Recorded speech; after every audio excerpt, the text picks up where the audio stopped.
අද මම කියලා දෙන්න හදන්නේ ඔයාලට උරහිසෙන් හැලෙනවා නම් ජැකට් එක ඒකට පොඩි විසඳුමක්.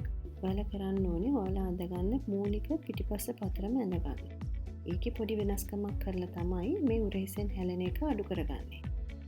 ඔයාලත් කරලා බලන්න ඔයාලටත් මේක හරියයිද කියලා.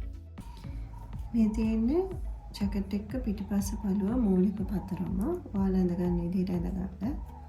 මේකේ මෙහුම් වාසි කරට කිහිල්ල කොටසට උරහිසට තියලා තමයි මම ඇඳගෙන තියෙන්නේ. ඊට පස්සේ දැන් උරහිස වැටෙන එක අපි අඩු කරන්න යන්නේ. එතකොට උරහිසේ ඇඟ පැත්තට මේ කොනේ ඉඳලා උගල් 3 කාලක් ලකුණු කරනවා.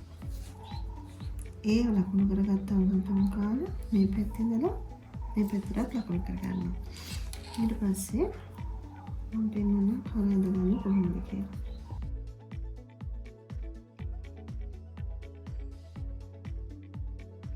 උරහිසේ මෙතන ඒ පළල ඒ විදිහටම තියලා මේ රේඛාව තමයි අපි චුට්ටක් මෙහාට කරලා ඇඳගන්නේ. මෙතන මේ රේඛාව මෙහාට ඇඳගන්නවා. මෙතනින් මේ ලකුණු කරපු ඒ 3 කාල මෙහෙට වැඩි කරපු එක කිහිල්ල දිගේ පහළට යනවා. මේ විදිහට. අපි මෙහෙන් හරන්න මොනවත් නැහැ කිහිල්ල. උරහිස ප්‍රමාණය විතරක් තමයි මෙහාට කරන්නේ.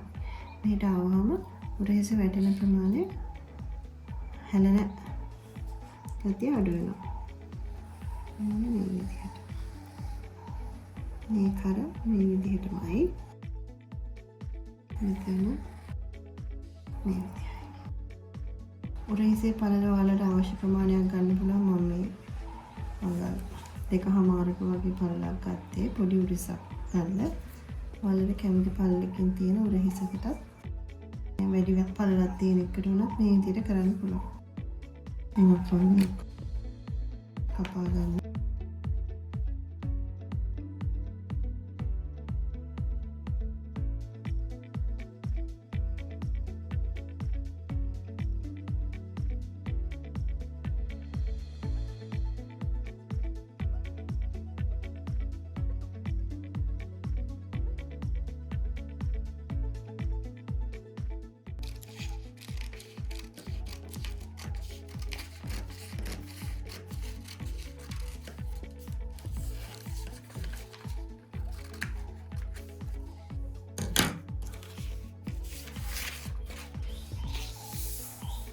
මේ විදිහට තමයි අපිට පිටිපස්ස කරන්න වෙනවා.